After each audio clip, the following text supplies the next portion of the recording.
ചരിത്രത്തിൽ പല സാമ്രാജ്യങ്ങളും തകർന്നു വീണിട്ടുണ്ട്.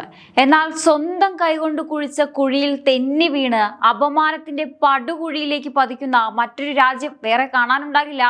അയൽക്കാരുടെ നെഞ്ചത്ത് തീ കോരിയിടാൻ വേണ്ടി സ്വന്തം മണ്ണിൽ തീവ്രവാദത്തിന്റെ വിഷവിത്തുകൾ പാകിയ പാകിസ്ഥാൻ എന്ന രാഷ്ട്രം ഇന്ന് അതിന്റെ അന്തിമമായ വിനാശത്തിലേക്ക് എത്തി നിൽക്കുകയാണ്. മറ്റുള്ളവരെ തകർക്കാൻ നോക്കിയ ആ വിഷക്കൈകൾ ഇന്ന് കൊത്തിവലിക്കുന്നത് സ്വന്തം രാജ്യത്തിന്റെ തന്നെ ഹൃദയത്തെയാണ്. ഇന്ത്യയെ ചോര കുടിക്കാൻ വേണ്ടി തങ്ങൾ തന്നെ മുജാഹിദീനുകളെ സൃഷ്ടിച്ചു എന്ന് മറ്റാരോ അല്ല, സാക്ഷാൽ പാകിസ്ഥാൻ ഭരണകൂടത്തിന്റെ തലപ്പത്തിരിക്കുന്ന പ്രധാനമന്ത്രിയുടെ രാഷ്ട്രീയ ഉപദേശകൻ തന്നെ പച്ചയായി തുറന്നു പറഞ്ഞിരിക്കുന്നു. റാണ സനവുള്ള നടത്തിയ ഞെട്ടിക്കുന്ന കുറ്റസമ്മതം കേവലം ഒരു പ്രസ്താവന മാത്രമല്ല, മറിച്ച് പതിറ്റാണ്ടുകളായി പാകിസ്ഥാൻ കൊണ്ടു നടന്ന കള്ളങ്ങളുടെ സാമ്രാജ്യം സ്വന്തം കൺമുന്നിൽ തകർന്ന് തരിപ്പണമാകുന്നതിന്റെ നേർക്കാഴ്ചയാണ്.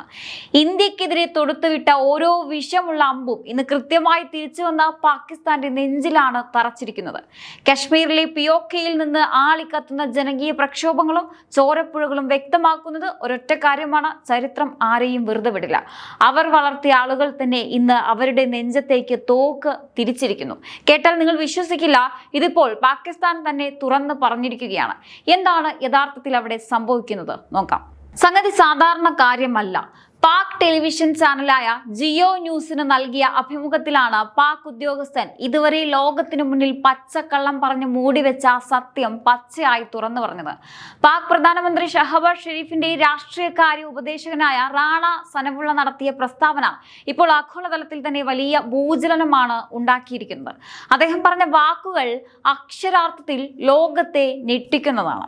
ഇന്ത്യയെ ചോര കുടിപ്പിക്കാൻ വേണ്ടി മുൻപ് ഞങ്ങൾ തന്നെ മുജാഹിദീനുകളെ സൃഷ്ടിച്ച് പോരിനിറക്കി. എന്നാൽ ഇന്ന് ആ ആയുധങ്ങൾ പാകിസ്ഥാന് നേരെ തന്നെ തിരിഞ്ഞിരിക്കുന്നു. ഒന്ന് ആലോചിച്ചു നോക്കൂ. വർഷങ്ങളായി അന്താരാഷ്ട്ര വേദികളിൽ ഇന്ത്യ ഉന്നയിച്ച ഓരോ വാദങ്ങളും അക്കമിട്ട് ശരിവെക്കുന്നതാണ് ഈ കുറ്റസമ്മതം.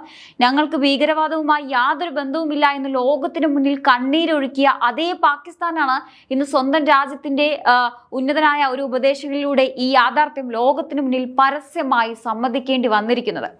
ഇന്ത്യയുടെ മാസ്റ്റർ സ്ട്രോക്കിന് മുന്നിൽ പാകിസ്ഥാൻ പൂർണ്ണമായും അടിതെറ്റി വീണിരിക്കുന്നു എന്നതിന്റെ ഏറ്റവും വലിയ തെളിവാണിത്. എങ്ങനെയാണ് പാകിസ്ഥാൻ ഈ ദയനീയ അവസ്ഥയിലേക്ക് എത്തിയത്? സോവിയറ്റ് അഫ്ഗാൻ യുദ്ധകാലം മുതൽ തന്നെ ഇന്ത്യക്കെതിരെ തിരിഞ്ഞ് റെക്കോർഡ് ചെയ്യാനും പരിശീലനം നൽകി അതിർത്തി കടത്തിവിടാനുമായി പാക് സൈന്യവും ചാരസംഘടനയായ ISIയും ചേർന്ന് നടപ്പിലാക്കിയ തന്ത്രങ്ങളാണ് രാവൽപിണ്ടി പ്ലേ ബുക്ക് എന്നറിയപ്പെടുന്നത്.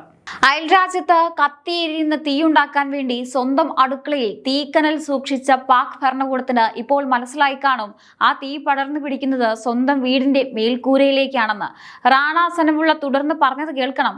പോയി പൊരുതു എന്ന് പറഞ്ഞ് ഞങ്ങൾ പരിശീലനം നൽകി അയച്ചവർ അന്ന് തൊട്ട് ഇന്ന് വരെ നമ്മുടെ സ്വന്തം സ്ഥലത്താണ് കിടക്കുന്നത്. ഇന്നും ആയുധങ്ങളായി നടക്കുന്ന ഇക്കൂട്ടർക്ക് വ്യക്തമായ രാഷ്ട്രീയ ലക്ഷ്യങ്ങളോ ജനക്ഷേമ താല്പര്യങ്ങളോ ഇല്ല. സാധാരണക്കാരായ ജനങ്ങളെ മനുഷ്യ കവചമാക്കി മാറ്റാനാണ് അവർ ശ്രമിക്കുന്നത്. അന്ന് ഇന്ത്യയെ തകർക്കാൻ താലോലിച്ച് വളർത്തിയെടുത്ത ആ വിഷപ്പാമ്പുകൾ ഇന്ന് പാകിസ്ഥാന്റെ സ്വന്തം തൊണ്ടക്കുഴിയിലേക്ക് തന്നെയാണ് പല്ലിറക്കിയിരിക്കുന്നത്. മറ്റു രാജ്യത്തെ തകർക്കാൻ പോയവർ ഇപ്പോൾ അവർക്കെതിരെ തന്നെ തിരിഞ്ഞുകൊത്തി. ഈ കുറ്റസമ്മതം യാതൊരു കാരണവുമില്ലാതെ ഉണ്ടായതല്ല സുഹൃത്തുക്കളെ. പാകിസ്ഥാൻ അതിന് കശ്മീരിൽ ഇപ്പോൾ അരങ്ങേറിക്കൊണ്ടിരിക്കുന്ന കടുത്ത ജനകീയ പ്രക്ഷോഭങ്ങളും അക്രമ പരമ്പരകളുമാണ് പാക് ഭരണകൂടത്തെ വിറളി പിടിപ്പിച്ചിരിക്കുന്നത്. മേഖലയിൽ നടക്കുന്ന 3 ഘട്ടങ്ങളുള്ള അസംബ്ലി തിരഞ്ഞെടുപ്പ് വലിയ കൊലപാതകങ്ങൾക്കും കലാപങ്ങൾക്കുമാണ് വഴിവെച്ചിരിക്കുന്നത്. മിൻപൂർ ഡിവിഷനിൽ നടന്ന 1ാം ഘട്ട വോട്ടെടുപ്പിനിടെ സുരക്ഷാ സേനയും പ്രതിഷേധക്കാരും തമ്മിലുണ്ടായ ഏറ്റുമുട്ടലിൽ 20ഓളം പേരാണ് കൊല്ലപ്പെട്ടത്. 100 കണക്കിന് ആളുകൾക്കാണ് പരിക്കേറ്റത്. വ്യാപകമായ വോട്ട് തട്ടിപ്പും ബൂത്ത് പിടുത്തവും ഭരണകൂടത്തിന്റെ ഒത്താശയോടെ നടക്കുന്നു എന്ന് ആരോപിച്ചാണ് ജനങ്ങൾ തെരുവിലിറങ്ങിയിരിക്കുന്നത്. Jammu and Kashmir joint Awami action കമ്മിറ്റിയുടെ നേതൃത്വത്തിൽ പണപ്പെരുപ്പത്തിനും പാക് ഭരണകൂടത്തിന്റെ വ്യാജ തിരഞ്ഞെടുപ്പ് നാടകങ്ങൾക്കുമെതിരെ ശക്തമായ പ്രക്ഷോഭമാണ് ആ മേഖലയിൽ കത്തിപ്പടരുന്നത്. സ്വന്തം നാട്ടിലെ ജനങ്ങളെ പോലും സംരക്ഷിക്കാൻ കഴിയാതെ തങ്ങൾ തന്നെ വളർത്തിയെടുത്ത ഭീകരവാദ ഗ്രൂപ്പുകളുടെ പിടിയിൽപ്പെട്ട് നശിക്കുകയാണ് ഇന്ന് പാകിസ്ഥാൻ. എത്രമാത്രം ക്രൂരത നിറഞ്ഞ ഒരു മനസ്സാണ് ഈ രാജ്യത്തിൻ്റെത്.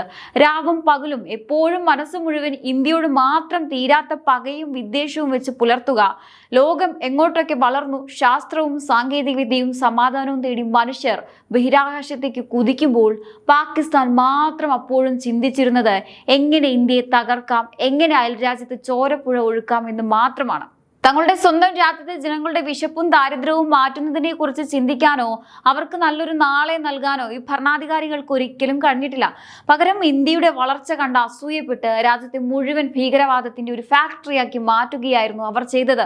സ്വന്തം ചോര കൊടുത്ത ആളുകളെ തീറ്റിപ്പോറ്റി ഇന്ത്യയുടെ നെഞ്ചത്തേക്ക് വിടാൻ മാത്രം പദ്ധതികൾ മെനഞ്ഞ ആ ക്രൂരതയുടെ പര്യായമാണ് ഇന്ന് സ്വന്തം രാജ്യത്തിന്മേൽ തന്നെ കത്തിക്കയറുന്നത്. എന്നാൽ ചരിത്രത്തിൽ എക്കാലത്തും ഈ ക്രൂരതയ്ക്ക് ഒരു മറുപടി ഉണ്ടാകും. അതിനെയാണ് കാലത്തിന്റെ കാവ്യനീതി എന്ന് വിളിക്കുന്നത്. അന്ന് ഇന്ത്യയെ തകർക്കാൻ കച്ച കെട്ടി ഇറങ്ങിയവർക്ക് ഇന്ന് കാലം കൊടുത്ത തിരിച്ചടി കണ്ടോ? കൊതിച്ചതല്ല, മറിച്ച് അർഹിച്ച് തിരിച്ചടി അക്ഷരാർത്ഥത്തിൽ അവരെ തേടി എത്തിയിരിക്കുകയാണ്. മറ്റുള്ളവരുടെ കുഴി തോണ്ടാൻ പോയവർ സ്വന്തം കുഴിയിൽ തന്നെ വീഴുക എന്ന് പറഞ്ഞാൽ ഇതാണ്.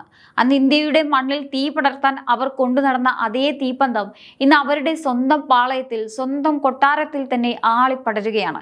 എങ്ങോട്ട് തിരിഞ്ഞാലും ദുരന്തങ്ങളും കലാപങ്ങളും മാത്രം ബാക്കിയാകുമ്പോൾ തങ്ങൾ ചെയ്തു കൂട്ടിയ പാവങ്ങളുടെ ഫലമാണ് തങ്ങൾ അനുഭവിക്കുന്നതെന്ന് തിരിച്ചറിയാൻ പോലും കഴിയാത്ത അവസ്ഥയിലാണ് ഇന്ന് പാക് ഭരണകൂടം.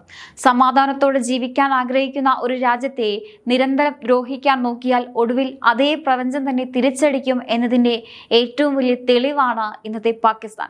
ലോകത്തെ മുഴുവൻ മുൾമുനയിൽ നിർത്താൻ അവർ പരിശീലിപ്പിച്ചയച്ച അതേ തീവ്രവാദ ഗ്രൂപ്പുകൾ ഇന്ന് പാകിസ്ഥാന്റെ സ്വന്തം നഗരങ്ങളിൽ ബോംബ് സ്ഫോടനങ്ങളും ആക്രമണങ്ങളും നടത്തി ചോരപ്പുഴ ഒഴുക്കുകയാണ്. സൈന്യത്തിന് പോലും നിയന്ത്രിക്കാൻ കഴിയാത്ത വിധം ആ ഭീകരവാദികൾ ഇന്ന് സ്വന്തം രാജ്യത്തിന്മേൽ ഒരു കാട്ടുതീ പോലെ പടർന്നു പിടിച്ചിരിക്കുന്നു. അന്ന് അമേരിക്കയിൽ നിന്നും മറ്റു രാജ്യങ്ങളിൽ നിന്നും ഭീകരവാദത്തെ നേരിടാൻ വാങ്ങിയ കോടികളുടെ ഫണ്ടുകൾ മുഴുവൻ സ്വന്തം നേതാക്കൾ തട്ടിയെടുത്തു. ബാക്കി വന്നതോ സ്വന്തം നാട്ടിലെ ചോരപ്പുഴ ഒഴുക്കാനും എന്ത് ചെയ്തോ അത് തന്നെ തിരിച്ചു കിട്ടുക എന്ന് പറഞ്ഞാൽ ഇതാണ്. ഇന്ന് അന്താരാഷ്ട്ര തലത്തിൽ പോലും പാകിസ്ഥാന്റെ മുഖം പൂർണ്ണമായും നശിച്ചിരിക്കുകയാണ്. ഒരു കാലത്ത് പാകിസ്ഥാന്റെ ഓരോ കള്ളത്തിനും കൂട്ടുനിന്ന സുഹൃത്തുക്കൾ പോലും ഇന്ന് അവരെ കൈയൊഴിഞ്ഞിരിക്കുന്നു. ഭീകരവാദത്തിന്റെ ആവാസ വ്യവസ്ഥ എന്ന് ലോകരാഷ്ട്രങ്ങൾ ഏത് രാജ്യത്തെയാണോ വിശേഷിപ്പിച്ചത് ആ രാജ്യം ഇന്ന് സ്വന്തം കുഴി തോണ്ടുന്ന കാഴ്ചയാണ് നമ്മൾ കാണുന്നത്. എന്തൊരു അഹങ്കാരമായിരുന്നു പാകിസ്ഥാന്. സ്വന്തം രാജ്യത്തെ പ്രശ്നങ്ങൾ തീർക്കാതെ, അവിടുത്തെ അടിസ്ഥാന സൗകര്യങ്ങൾ നോക്കാതെ അന്താരാഷ്ട്ര വേദികളിൽ ചെന്ന് ഇന്ത്യക്കെതിരെ വിഷം ചീറ്റാനും കാശ് വാങ്ങി ഭീകരവാദികളെ വളർത്താനും ഇവർക്ക് യാതൊരു മടിയുമില്ലായിരുന്നു. ഞങ്ങൾ ആണവ ശക്തിയാണ്, ഞങ്ങൾക്ക് ആരെയും എന്തും കാണിക്കാം എന്ന ആ ഒരു അഹങ്കാരമാണ് ഇന്ന് ആ രാജ്യത്തെ ഈ ഒരു പടുകുഴിയിലേക്ക് തള്ളിയിട്ടിരിക്കുന്നത്. മറ്റുള്ളവരുടെ രാജ്യത്ത് ബോംബ് വയ്ക്കാനും ചോരപ്പുഴ ഒഴുക്കാനും നടന്ന ആ കൊടിയ അഹങ്കാരത്തിന് കാലം കൊടുക്കുന്ന മറുപടിയാണ് ഇന്ന് നമ്മൾ പാകിസ്ഥാനിൽ കാണുന്നത്. സ്വന്തം മണ്ണിൽ കാൽകുത്താൻ പോലും പറ്റാത്ത വിധം സ്വന്തം ജനങ്ങൾ തന്നെ തെരുവിലിറങ്ങി തോക്കിൻ മുന്നിൽ നിർത്തുന്ന ആ ഗതികേട്, അതാണ് ആ അഹങ്കാരത്തിന് പാകിസ്ഥാൻ നൽകുന്ന വില. അന്ന് കാണിച്ച ആ ഒരു അഹങ്കാരവും ധാർഷ്ട്യവുമാണ് ഇന്നൊരു രാജ്യത്തെ മുഴുവൻ കരിച്ചുകൊണ്ടിരിക്കുന്നത്. അഹങ്കരിച്ചവന്റെ അന്ത്യം എപ്പോഴും ഇങ്ങനെ തന്നെ ആയിരിക്കും. സുഹൃത്തുക്കളെ, തികച്ചും യാദൃശികമായൊരു നാക്കുപിഴയെന്നോ അബദ്ധത്തിൽ പറ്റിപ്പോയതെന്നോ ഇതിനെ ഒരിക്കലും കരുതാനാകില്ല. വർഷങ്ങളായി ലോകത്തിനു മുന്നിൽ പച്ചക്കള്ളം പറഞ്ഞ് മൂടിവെക്കാൻ നോക്കിയ ആ വലിയ സത്യമാണ് പാക് ഭരണകൂടം ഇപ്പോൾ സ്വന്തം വാ തുറന്ന് സമ്മതിച്ചിരിക്കുന്നത്. ഇന്ത്യയെ തകർക്കാൻ വേണ്ടി ബോധപൂർവം തയ്യാറാക്കിയ പദ്ധതികളും അതിനായി വളർത്തിയെടുത്ത ഭീകരവാദ കൂട്ടങ്ങളും ഇന്ന് തിരിഞ്ഞു നിന്ന് സ്വന്തം രാജ്യത്തിന്റെ തന്നെ തൊണ്ടക്കുഴിയിൽ കത്തിവെക്കുമ്പോൾ ആ വേദന പുറത്തു പറയാതെ പിടിച്ചു നിൽക്കാൻ കഴിയാതെ വന്നൊരു അവസ്ഥ. അന്ന് കൊതിച്ച ചോരപ്പുഴ ഇന്ന് സ്വന്തം മണ്ണിൽ ഒഴുകുമ്പോൾ ചെയ്തു കൂട്ടിയ പാപങ്ങളുടെ ഭാരം കൊണ്ട് അവർക്ക് തന്നെ ആ സത്യം ലോകത്തിന് മുന്നിൽ വിളിച്ചു പറയേണ്ടി വന്നിരിക്കുകയാണ്. എന്തായാലും ഈ ഒരു വിഷയത്തെക്കുറിച്ചുള്ള നിങ്ങളുടെ അഭിപ്രായങ്ങൾ തീർച്ചയായിട്ടും താഴെ കമന്റ് ബോക്സിൽ രേഖപ്പെടുത്തുക. മറ്റൊരു വിഷയമായി വീണ്ടും കാണാം. നന്ദി.